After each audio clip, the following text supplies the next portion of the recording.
Kemudian pada akhir kalimatnya, Olivia pun kini seketika langsung memutuskan untuk bisa pergi, tapi masih terlihat sambil marah-marah. Aduh, orang gila mana sih yang sudah ngasih saran kepada mereka? Atau orang gila mana yang sudah manas-manisin mereka untuk bisa bertarung melawan fraksi dari pangeran lainnya? Karena jika ada orang yang bisa melawan otoritasku atau melawan perintahku, serta mampu membuat pasukan bandit itu bisa bergerak, artinya dia adalah orang yang sangat kuat.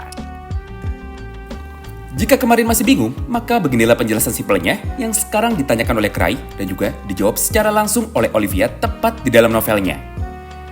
Simpelnya, semua pelayan yang sudah direkrut oleh Olivia atau oleh orang yang kelasnya lebih tinggi, maka mereka pun bisa memberikan larangan atau memberikan aturan kepada para bawahannya, di mana secara umum larangan itu sifatnya mutlak alias sama sekali tidak bisa dilawan.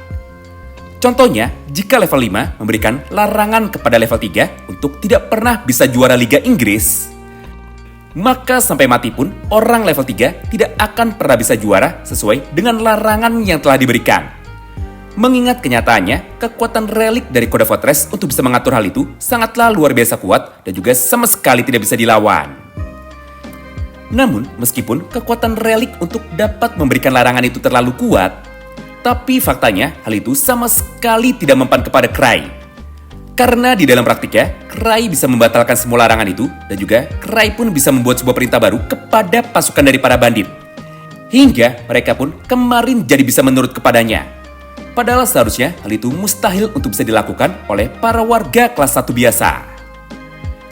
Nah, sampai di sini, Cray sendiri pun sebenarnya juga bingung. Kenapa kekuatan relik dari Kode Fortress atau kekuatan larangan sekarang sama sekali tidak mempan kepadanya. Tapi karena Cray adalah orang yang cuek dan juga bodoh amat, maka dia pun akhirnya tetap memutuskan untuk pura-pura tidak tahu bahwa orang yang telah memberikan perintah atau orang yang telah menyuruh pasukan para bandit itu sebenarnya adalah dia. Kemudian setelah mendengar semua ucapan dan juga penjelasan tentang perintah dari larangan yang kebetulan sudah diucapkan oleh Olivia, maka di dalam hatinya, Cray pun sekarang sempat merasa bersalah, tapi dia juga merasa senang.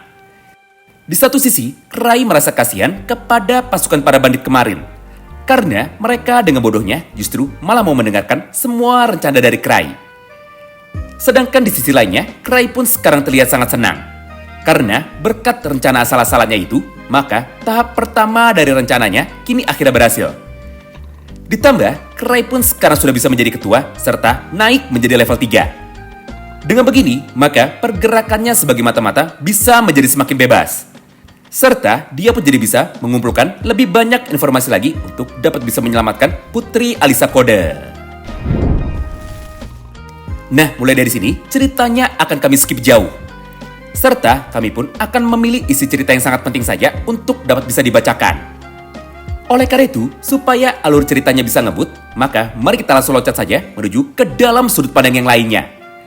Yaitu menuju ke dalam sudut pandang dari pangeran yang pertama dan juga menuju ke dalam sudut pandang dari Kaisar Sigurd. Singkat cerita, kejadian ini agak sedikit mundur ke belakang.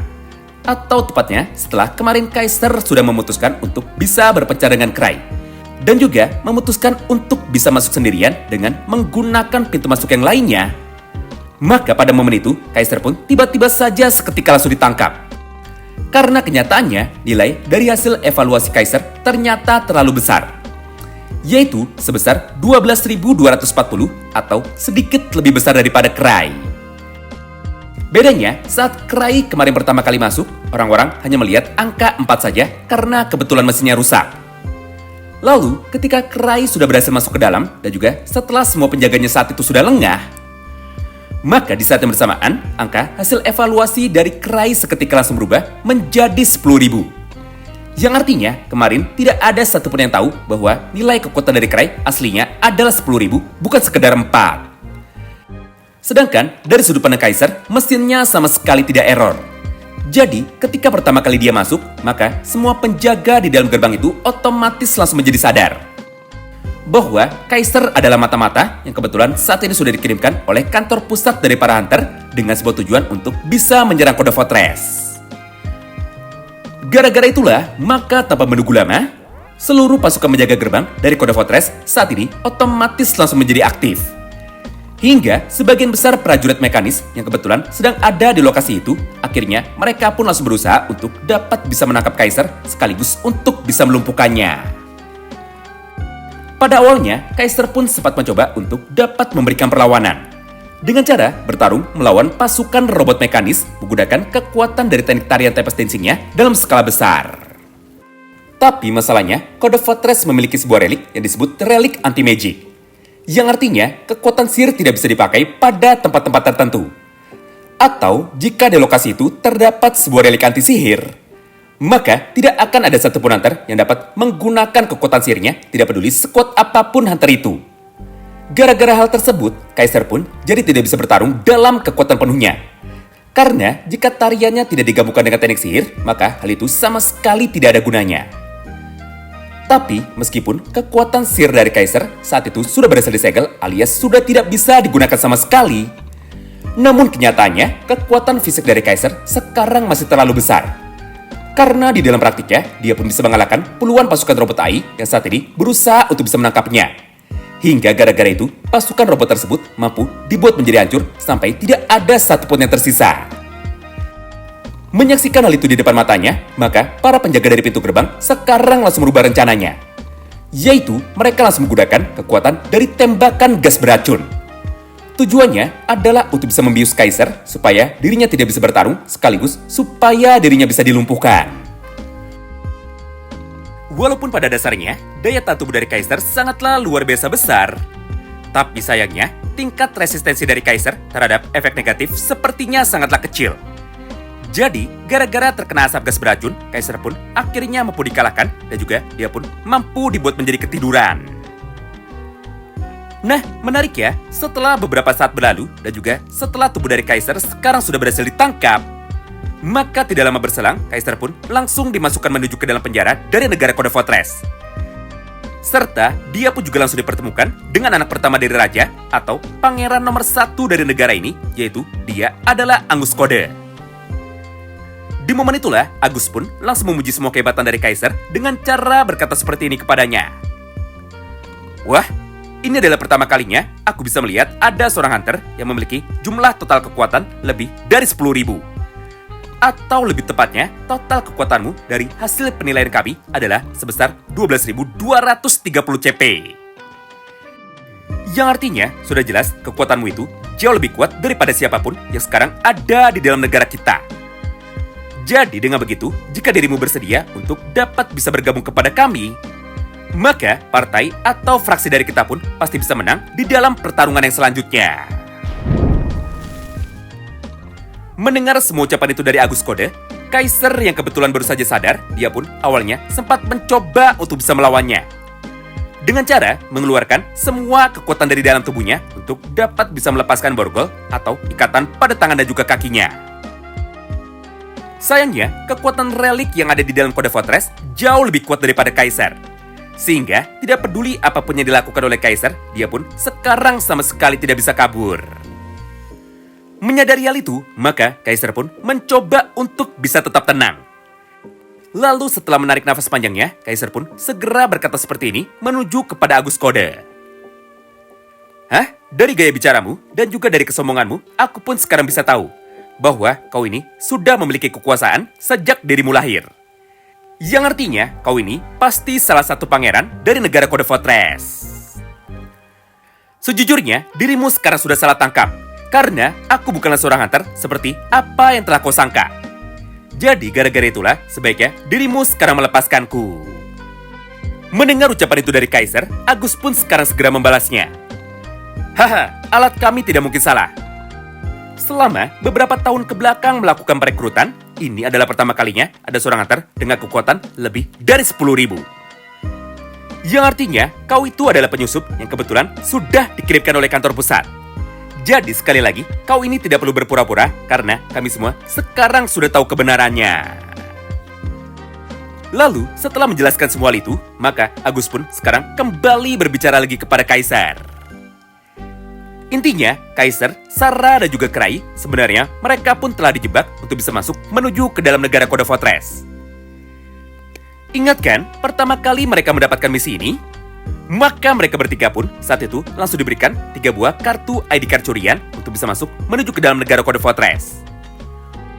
Nah, faktanya 3 kartu ID card itu sebenarnya sengaja diberikan oleh Agus Kode kepada kantor pusat dari para hunter. Tujuannya adalah untuk bisa mencari 3 hunter terkuat di dunia. Lalu memancing mereka bertiga untuk bisa masuk menuju ke dalam negara kode Fortress. Kemudian, setelah 3 hunter terkuat itu sudah bisa masuk, maka Agus pun berencana untuk bisa menangkap mereka sekaligus untuk bisa merekrut mereka untuk dapat bisa menjadi pasukan terbarunya. Yang artinya, semua kejadian ini aslinya adalah rencana dari Agus Kode. Serta di dalam kantor pusat para hunter ada seorang pengkhianat yang kebetulan bekerja kepada Agus Kode demi bisa mencari para hunter terkuat di dunia supaya mereka mau datang menuju ke dalam negara kode Fortress. Menariknya, tepat di tengah penjelasannya itu, Agus pun sekarang langsung berkata kepada Kaisar lagi bahwa dari total 3 orang hunter yang sekarang sudah mereka jebak, 2 diantaranya saat ini sudah berhasil ditangkap. Di mana 1 orang lagi ternyata dia adalah Sarah Kromis. Namun, karena mereka berdua ditangkap dari 2 lokasi yang berbeda, maka tempat Sarah dan juga Kaisar di penjara sekarang juga berbeda. Mendengar semua penjelasan itu dari Agus Kode, Kaisar yang awalnya sudah mulai panik karena dirinya berhasil ditangkap dan juga sama sekali tidak bisa melepaskan dirinya, kini tiba-tiba saja dia pun akhirnya langsung menjadi tertawa. Karena kenyataannya, Agus telah membuat sebuah kesalahan besar sekaligus kesalahan yang sangatlah luar biasa fatal. Atau dengan kata lain, menurut sudut pandang dari Kaisar, Kode telah gagal total. Alasannya seperti ini. Orang yang lolos itu, dia adalah Cryandre dengan julukan 1000 tipu muslihat atau The Thousand Tree. Dia bukanlah orang sembarangan, tapi dia adalah hunter level 8 terkuat di dunia yang memiliki kekuatan besar untuk bisa bertarung melawan lebih dari 1000 orang walaupun dia hanya sendirian. Lalu setelah berkata seperti itu, Kaisar pun kini seketika langsung menjadi teringat tentang semua ucapan dari Cry atau ucapan asal-asalan dari Cry tepat sebelum mereka semua masuk ke dalam negara ini. Mengingat pada waktu itu, Cry sudah sempat bilang kepada mereka bahwa Kaisar dan juga Sarah nanti akan bisa ditangkap. Yang artinya, menurut pendapat dari Kaisar, semua yang terjadi sampai dengan detik ini pasti sudah merupakan bagian rencana dari Cry. Di mana rencana ekstrim dari Cry adalah untuk bisa menumbalkan 2 orang anggotanya, yaitu Sarah dan juga Kaisar, supaya mereka bisa ditahan. Sementara itu, Cry bisa bebas pergi sendirian untuk dapat menghancurkan negara ini.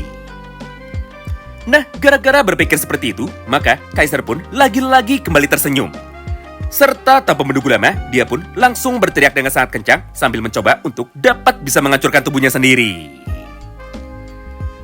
Menyaksikan hal itu di depan matanya, Agus pun sekarang masih nampak sangat kebingungan. Karena menurutnya, jika hanya ada 1 orang hunter yang sekarang bisa lolos, maka itu bukan sebuah masalah. Mengingat untuk sekarang, Agus sudah memiliki 2 orang hunter level 8 yang sekarang semuanya sudah bisa ditangkap. Oleh karena itu, tepat pada momen yang sama tersebut, Agus pun segera mengeluarkan salah satu relik terkuat dari negara ini, yaitu sebuah relik dengan bentuk topeng daging tapi warnanya putih. Fungsinya adalah untuk bisa mengendalikan tubuh dari para targetnya, supaya orang yang menggunakan topeng itu nantinya akan bisa dikendalikan dan juga nantinya akan dibuat menurut kepada Agus Kode. Gampangnya, fungsi dari topeng ini adalah untuk bisa menjadikan budak para targetnya. Jadi berdasarkan hal itu, Agus pun sekarang segera berusaha untuk bisa memasangkan topeng itu menuju kepada wajah dari Kaisar demi bisa mengendalikannya. Tapi di saat Agus baru saja mau mendekat, maka Kaisar pun sekarang langsung mencoba untuk dapat mengulangi gerakannya barusan. Di mana dengan kekuatan penuh, Kaisar segera mencoba untuk dapat bisa menghancurkan tubuhnya sendiri dan juga mencabik-cabik tubuhnya sendiri dari bagian dalam. Hingga di saat yang bersamaan, semua organ dalam dari Kaisar sekarang bisa menjadi hancur serta dia pun langsung menjadi muntah darah. Tujuan awalnya, Kaisar berniat untuk bisa bunuh diri, supaya tubuhnya tidak bisa digunakan dan juga supaya tubuhnya tidak bisa diambil alih oleh pangeran pertama ini. Tapi karena Kaisar adalah hunter level 8 yang sangat kuat, maka tidak peduli seberapa keras Kaisar mencoba untuk dapat bisa melukai dirinya sendiri. Tapi kenyataannya, hal itu sama sekali tidak berhasil, alias Kaisar sekarang sama sekali tidak bisa mati. Gara-gara itulah, Kaisar pun sekarang langsung menjadi pasrah. Serta sambil mencoba untuk bisa tetap tersenyum, dia pun langsung berkata seperti ini, tapi hanya di dalam hatinya saja karena Kaiser sudah tidak memiliki tenaga. Baiklah, tidak masalah. Setidaknya, jika semua organ dalamku sekarang sudah bisa dihancurkan, maka aku pun jadi bisa memberikan waktu kepada Cry untuk dapat menjalankan semua rencana ekstrimnya. Atau minimal aku tidak akan menjadi beban dari Cry karena tubuhku dikendalikan oleh mereka. Oleh karena itu, sisanya aku percayakan kepada Cry. Karena kenyataannya, hanya dia sajalah satu-satunya orang yang mampu untuk dapat mengalahkan negara besar Kode Votaris ini dan juga membawa kemenangan bagi kita. Kemudian setelah berkata seperti itu kepada kita, maka kesadaran dari Kaiser kini seketika langsung menjadi hilang, serta dia pun otomatis langsung menjadi pingsan. Wow, menarik banget ya.